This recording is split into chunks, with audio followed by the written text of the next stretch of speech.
सभी लोगों का स्वागत है आज के इस कार्यक्रम में। और आज हमारे साथ खास मेहमान हैं चमियाला क्षेत्र के बहुत ही प्रतिष्ठित व्यापारी और पूर्व जिला पंचायत सदस्य गोविंद सिंह राणा जी। राणा जी, बहुत बहुत स्वागत है आपका हमारे इस कार्यक्रम में। धन्यवाद आपके और आपके चैनल को धन्यवाद। राणा जी, जिस तरह से लगातार आप प्रयासरत थे चमियाला को लेकर, और आप चिंतनशील भी थे कि चमियाला की जो कई सारी प्रमुख समस्याएं हैं उनको लेकर जो है आपका ये प्रयास था कि मैं इसके लिए प्रयास करूंगा। तो उसी कड़ी में आप इस बार जो है भारतीय जनता पार्टी से आपको प्रत्याशी बनाया गया है। तो इसके लिए हम एक बार आपको फिर से बधाई देते हैं। क्या कुछ कहना है भारतीय जनता पार्टी के सिंबल मिलने पर? मैं सबसे पहले धन्यवाद करता हूं अपने शीर्ष नेताओं को, जिनके आशीर्वाद से मुझे यहाँ पे नगर पंचायत अध्यक्ष के लिए चिन्हित किया गया।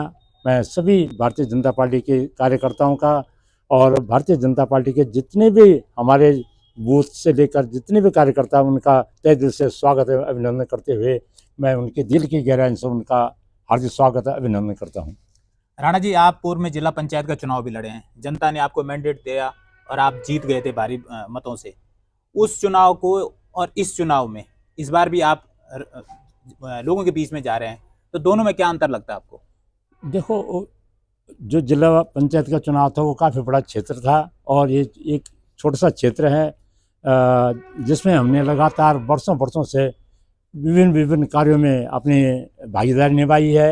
जनता हम लोगों से रूबरू मिल रही है, प्रत्येक के डोर टू डोर हम जा रहे हैं, सब मुझे आशीर्वाद दे रहे हैं और मैं तहे दिल से पूरी जनता का धन्यवाद करता हूं कि जिस प्रकार से आज मेरे साथ जनता खड़ी है उनका मैं पूरे अपने व्यापार मंडल की ओर से एवं नगर पंचायत की समस्त जनता की ओर से तहे दिल से उनका धन्यवाद करता हूं।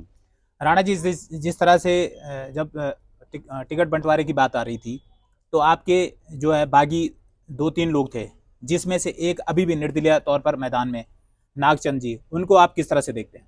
देखो, वो भी मेरे बड़े भाई हैं और उनका मैं हमेशा सम्मान करके आया हूँ और करता रहूँगा। ऐसा कोई नहीं है कि मेरे बड़े भाई जी हैं, मैं उनकी कोई बुराई करना नहीं चाहता हूँ, लेकिन जनता खुद देखेगी कौन आदमी इस पद लायक है या कौन आदमी क्या क्षेत्र में अपने मतलब कार्य किए हैं, उन पे वो स्वतः निर्णय करेंगे। मैं पूरी जनता का ऊपर अपना मतलब मत को लेके वो जो 23 तारीख का दिन होगा वो खुद निर्णय करेंगे कौन इसके लिए अपना मतलब समय और जनता का कुछ हित कर सकता है, वो खुद निर्णय करेंगे और उसका रिजल्ट हमें 25 तारीख को देखने को मिलेगा।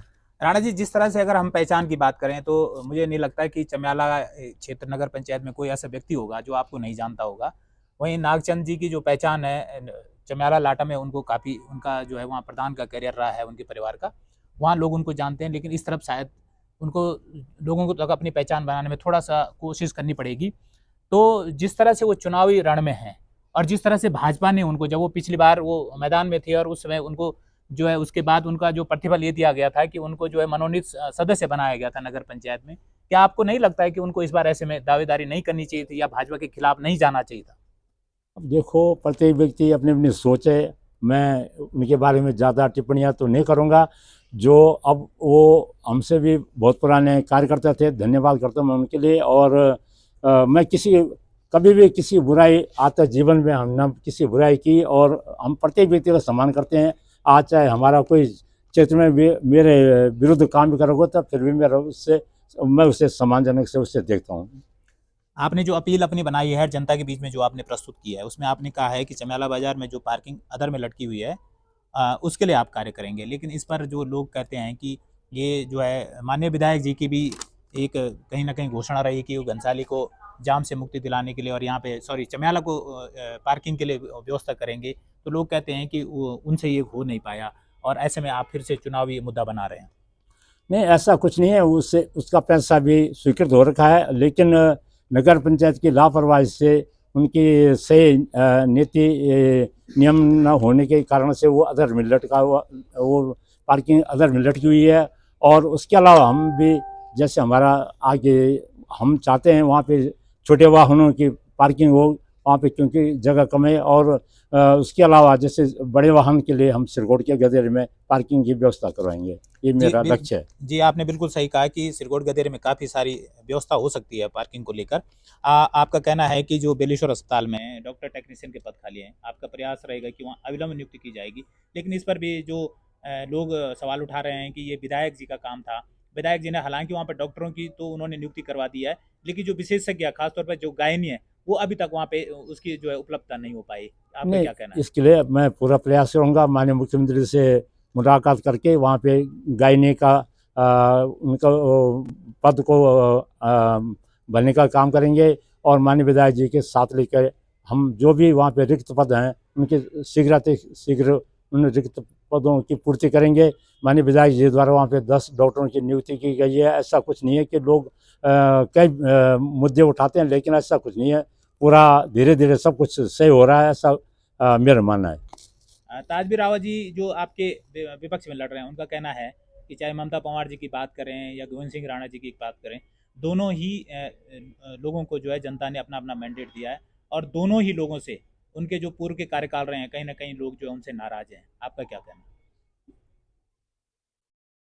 ममता पंवार जी हो या ताजवीर हो, अब वो तो मैंने पहले आपको बताया है कि जनता खुद इस बारे में निर्णय करेगी। वो तीनों, इससे पूर्व तीनों लोग जो हैं नगर पंचायत में पद में पदासीन रहे हैं, और वो उसके बारे में पूरी जनता खुद निर्णय करेगी। उन्होंने क्या क्षेत्र में काम उनके द्वारा हुआ कि नहीं हुआ, कि कितना कितना पैसा वहाँ पे खर्च हुआ, और ज़मीन हैकत है क्या। हमने उनसे भी सवाल किया था ताजवी रावत जी से कि आपने एक बार सामूहिक तालेबंदी की थी अपने सभासदों के साथ नगर पंचायत निवर्तमान नगर पंचायत अध्यक्ष के कार्यकाल में, तो वो कारण क्या था? आपको क्या लगता है कि जो निवर्तमान अध्यक्ष का जो कार्यकाल 5 साल का रहा, क्या आपको लगता है कि उन्होंने मनमानी की और जनता के हितों को ध्यान नहीं रखा? देखो, ये तो मेरा जो कहना है कि अब उसके बारे में मैं अधिक न किसी की बुराई न करते हुए मैं खुद एक ही बात कहना चाहता हूँ। अगर जनता हमारे पक्ष में होगी तो अवश्य हम जीतेंगे। और मैं ज़्यादा किसी की एकदम से टिप्पणियाँ नहीं करना चाहता हूँ, क्योंकि आज प्रत्येक व्यक्ति, आज तो हमारा कंप्यूटराइज फ़ोन, टेलीविज़न, कई चीज़ साधन हैं, और सब लोग जानते हैं कि धरातल में क्या काम हुआ है। राणा जी, आप देखते होंगे कि चमियाला में जो जाम की बहुत खराब स्थिति रहती है, व्यापारी प्रभावित होते हैं, स्थानीय लोग प्रभावित होते हैं, व्यापार प्रभावित होता है, आने जाने वाले लोग प्रभावित होते हैं, और ऐसे में जो एम्बुलेंस में जाने वाले जो पेशेंट होते हैं उनको जो है काफ़ी दिक्कतों का सामना करना पड़ता है। इसके लिए आपके मन में क्या है? नहीं, इसका हम तुरंत ही इसका समाधान निकालेंगे, और तुरंत ही जैसे जो हमारा जाम से निजात मिलने के लिए पार्किंग की व्यवस्था करवाएंगे। ये मेरा पहला मुद्दा है। सड़क पर जो है निराश्रित गौवंश घूम रहे हैं और लगातार ये कहीं ना कहीं खुद भी चोटिल हो रहे हैं और लोगों को भी जो जो वाहनों से चलते पैदल उनके लिए भी ये खतरा बन रहे हैं। इस पर क्या कहना है? नहीं, इसके लिए हम गौशाला का तो शीघ्र उसका लिए निर्माण करवाएंगे। और जो हमारे यहाँ पे जैसे जो कई प्रकार के पशु बाज़ारों में घूम रहे हैं या अन्य जगह घूम रहे हैं, उनके लिए हम उनकी व्यवस्था करवाएंगे। क्योंकि गाय हमारी माता है, हम उनकी परवाह करनी चाहिए। जैसे हमारे अपने घर में माता है, उसी प्रकार से गाय हमारी माता है। और सबसे पहले हमें ध्यान ऐसे जो हमारे पशु घर से लोग छोड़ देते हैं, सड़कों में छोड़ देते हैं, उनके लिए पूरी व्यवस्था करने का मेरा लक्ष्य है। राणा जी, व्यापार मंडल जो चमियाला है, ये आपको क्या लगता है कि ये आपके इस रण में किस तरह की भूमिका निभाएगा? नहीं, मैं विश्वास है आपके चैनल के माध्यम से मेरे साथ कम से कम 80 से 90% व्यापारी जो लगातार मेरे से संपर्क में हैं, और उनका आशीर्वाद मुझे अवश्य मिलेगा। हो सकता है 2-4% ऐसा हो सकता है, 22-1-2% किसी रिश्तेदारी में या किसी प्रकार से, उनका ऐसा कुछ नहीं है। मतलब सब लोग साथ दे रहे हैं, और अच्छी मेरे साथ उनसे बातचीत हो रही है। राणा जी, वहीं लोगों का ये भी कहना है कि राणा जी एक प्रतिष्ठित व्यापारी हैं। जब आपको पद मिलेगा, आप जगह पे जाएंगे, नगर पंचायत का अध्यक्ष होगा, तो लोग इस बात की उम्मीद लगाए हैं कि राणा जी कम से कम वहाँ पे जाके गड़बड़ी नहीं करेंगे, जो काम होगा जनता के हितों को लेकर होगा। क्या कुछ कहना है? नहीं, हम विश्वास पूरे जनता को विश्वास दिलाते हैं, किसी प्रकार के यहाँ पे न गड़बड़ी होगी। और जो जनता का हम प्रत्येक वार्डों में मीटिंग करेंगे, और उनका जो डिमांड होगी, जो उनके लिए आवश्यक होगी, जो उनके क्षेत्र में जो कार्य होंगे, उन्हीं के अनुसार हम कार्य करवाएंगे। और प्राथमिकता रहेगी कि महिलाओं को उसमें वरीयता दी जाएगी।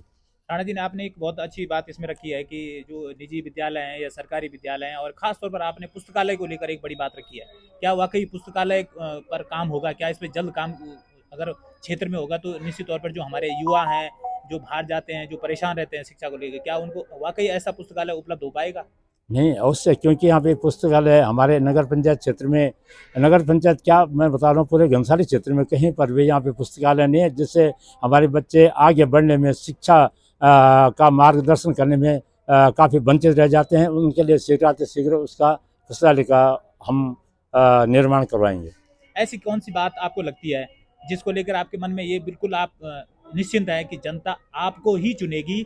ऐसी कौन सी बात है? देखो, हमें पूरा विश्वास है कि अगर हमने पिछले अपने जीवन में सही काम किए होंगे तो जनता अवश्य मेरा साथ देगी, और मैं ये चाहूँगा कि उसका जितने हमने बिंदु रखे हैं उन प्रत्येक बिंदु पे काम होगा। राणा जी, जनता से अपने वोट के लिए आप क्या अपील करेंगे? मैं उनका आशीर्वाद चाहिए, मुझे उनका वोट चाहिए, और 23 तारीख का दिन होगा, कमल हमारा चुनाव चिन्ह होगा। ये मेरा उन लोगों से निवेदन है, और उन लोगों से, पूरी जनता से, मेरे देवतुल्य जनता से आशीर्वाद है कि मुझे 23 तारीख का दिन अपना अमूल्य वोट देकर मुझे विजयश्री करवाएंगे। राणा जी, हमें समय देने के लिए आपका बहुत बहुत धन्यवाद। धन्यवाद।